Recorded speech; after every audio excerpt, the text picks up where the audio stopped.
from storyflo. This is your daily audio brief. It's Jessica, July 28th. The news desk, 10 stories. Here's the one that opens it. Let's get into it. First, from Bloomberg Top, Taiwan detains Nvidia employee in China Chip Smuggling Probe.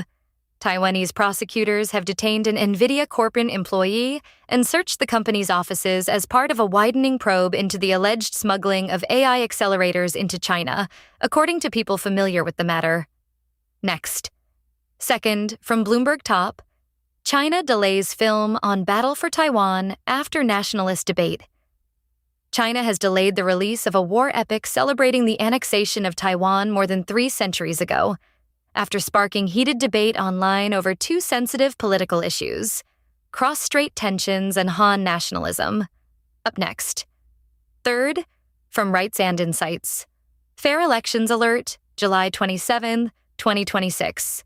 Welcome to Fair Elections Alert, your rundown of key attacks against voting rights and independent elections across the country over the past week. It's a way to keep up with what the opponents of democracy are focused on. We'll highlight critical updates you need to be aware of with a spotlight on the South, the original front line in the fight for voting rights. Voting is a constitutional right. It is not a lunch special. You have a constitutional right to vote.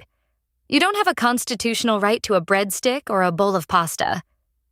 Rep Shearer. And then, fourth, from Welcome to Joy's House, election plots, war crimes, and conspiracy theories. Oh my. The Joy Reid Show. Live. The regime is plotting to steal the midterms, and maybe the Brazil election too. The corporate media is partying with the bad guys. Bibi is still a war criminal. And AIPAC is hiding its identity to mess with Democratic primaries. And Nolan Wells's case just keeps getting stranger. Next. Fifth, from Thethany Michaels. Trump administration asks Supreme Court to revive mail voting order before midterms.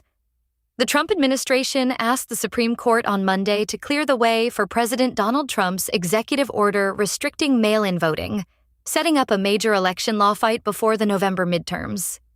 The emergency request comes after an appeals court left in place a lower court block on key parts of the order in states that sued.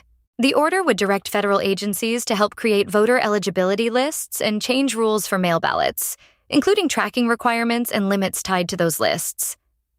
The administration's argument is procedural as well as substantive. That's the day. Back at the desk tomorrow. What to watch is in your subscribe link. Want this every morning? It's free. Set up your own feed at storyflo.com.